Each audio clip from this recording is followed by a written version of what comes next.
Bismillahirrahmanirrahim. Assalamu alaikum dear students.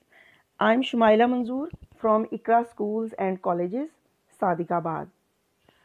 Students, आज हम रहबरे माशियात में से अपना लेक्चर जो है चैप्टर नंबर 11 का वो स्टार्ट करेंगे, यानी मुकम्मल मुकाबले के तहत कीमत और पैदावार का तयन.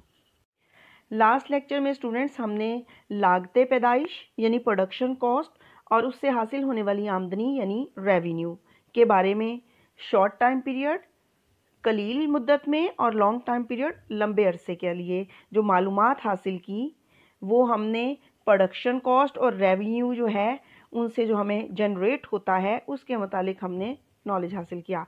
नाउ वी विल डिस्कस मुकम्मल मुकाबला जो है वो क्या होता है. फर्म को यानी मुकम्मल मुकाबले का सामना होता है, शय की मिकदार जो है वो कितनी होगी या कीमत का तयन किस तरह होगा, इस सारी सूरत हाल में फ़र्म कब तवाज़ुन में आती है.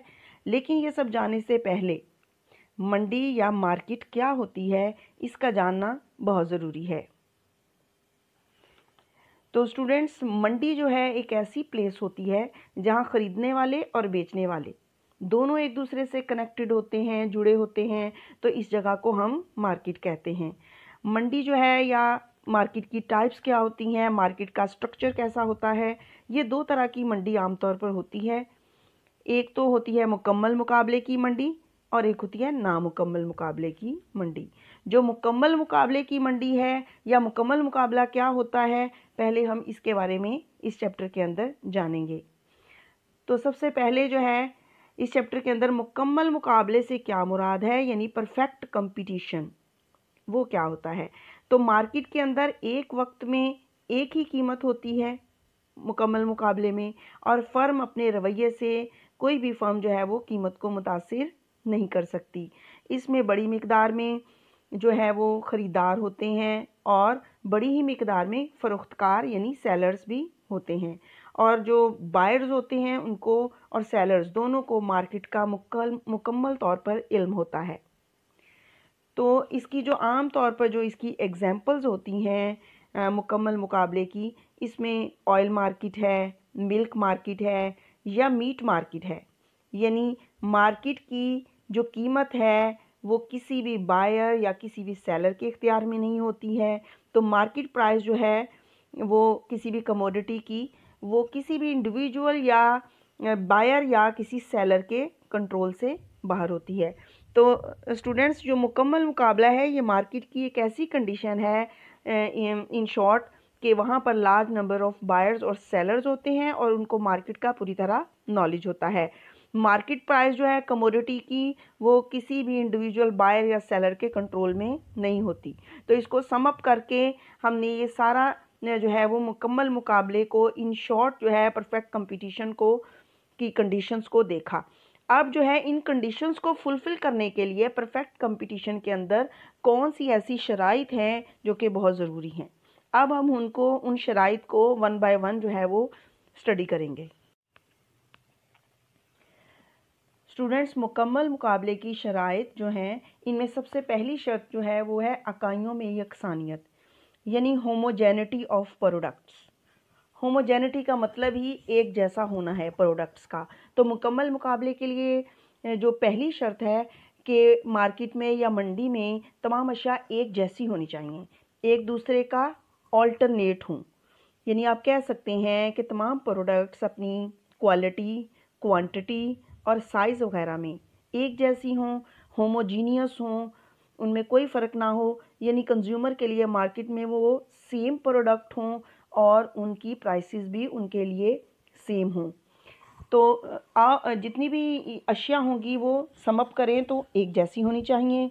शेप, साइज़, कलर या उनकी पैकिंग या इवन वज़न जो है वो भी एक जैसा होना चाहिए, उनमें फ़र्क ना हो.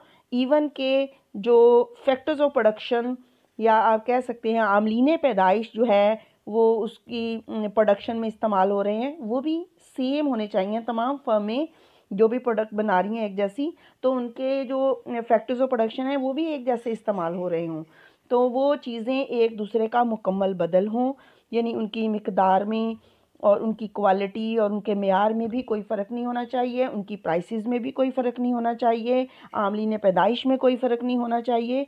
तो इस तरह स्टूडेंट्स जो भी कंज्यूमर होगा उसको भी पता नहीं चल सकेगा कि वो कौन सी फर्म की प्रोडक्ट जो है वो इस्तेमाल कर रहा है, या कौन सी फर्म की प्रोडक्ट जो है वो प्रोड्यूसर कौन सा प्रोड्यूसर इस प्रोडक्ट को बना रहा है।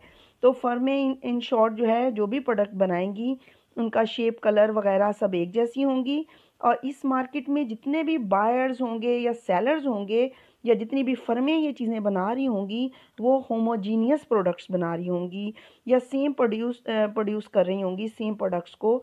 तो ये एक दूसरे के लिए चीज़ें आइडेंटिकल होंगी और स्टैंडर्डाइज्ड होंगी।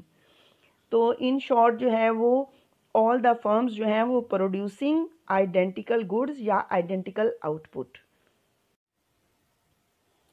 तो स्टूडेंट्स, मुकम्मल मुकाबले की शराइत में जो हमारी दूसरी हेडिंग है वो है ख़रीदने और बेचने वालों की कसीर तादाद। ख़रीदने और बेचने वालों की कसीर तादाद यानी large number of buyers and large number of sellers, यानी ख़रीदारों और फ़रोख्तकारों की कसीर तादाद इस मार्केट में मौजूद होती है मंडी में। और कसीर तादाद के साथ साथ शय भी बहुत ज़्यादा मकदार में नहीं होती, शय कलील मकदार में होती है, और फ़रोख्तकार जो हैं वो कीमत को मुतासिर नहीं कर सकते, कीमत एक सतह पर ठहर जाती है।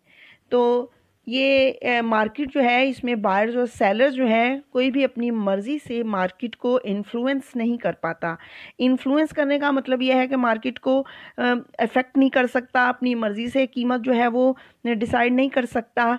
इस वजह से यहाँ पर ज़्यादा नंबर्स होने की वजह से जो है वो ज़्यादा सेलर्स और ज़्यादा बायर्स होने की वजह से इतना कंपटीशन होता है मार्केट के अंदर कि किसी एक इंडिविजुअल बायर या कोई एक इंडिविजुअल सेलर किसी के पास जो है वो मार्केट की पावर नहीं होती।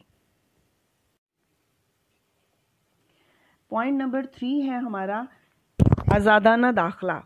आज़ादाना दाखला जो है इसका मतलब है कि फ्रीली एंटर हो सके कोई भी फर्म।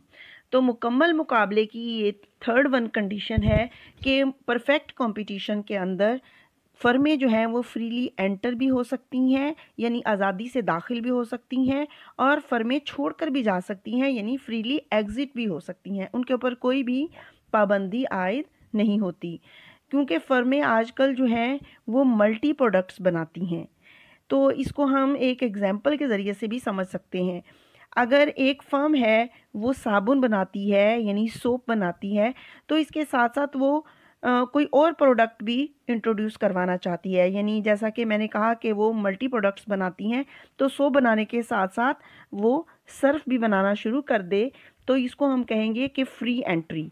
यानी फर्म ने सर्फ बनाना शुरू किया तो फ्रीली एंटर हो गई, और अगर फर्म नाकाम हो जाती है, सर्फ की फ़रोख्त जो है उसमें कमी आ जाती है, मुनाफे कम हो जाते हैं, तो वो सर्फ बनाना बंद कर देती है। तो उसको आप इजी टर्म में कह सकते हैं कि फ्रीली एग्ज़िट भी हो गई है वो, यानी छोड़ गई है इंडस्ट्री को।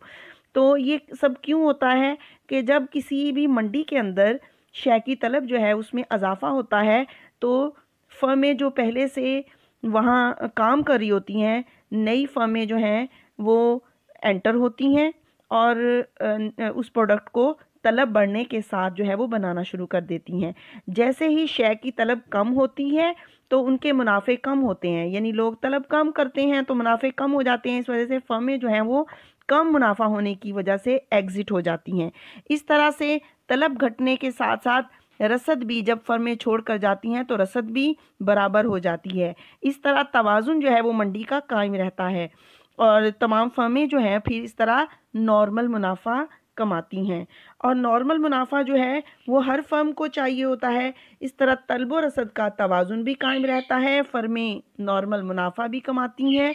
और नॉर्मल मुनाफा जो है क्या होता है, यानी ये हर फर्म को लाजमी चाहिए होता है। अगर उसको वो नॉर्मल मुनाफा या जो उसकी कॉस्ट आ रही है उस प्रोडक्ट के ऊपर, अगर उसको पूरा नहीं कर पाती तो फिर वो उस प्रोडक्ट को बनाना बंद कर देती है।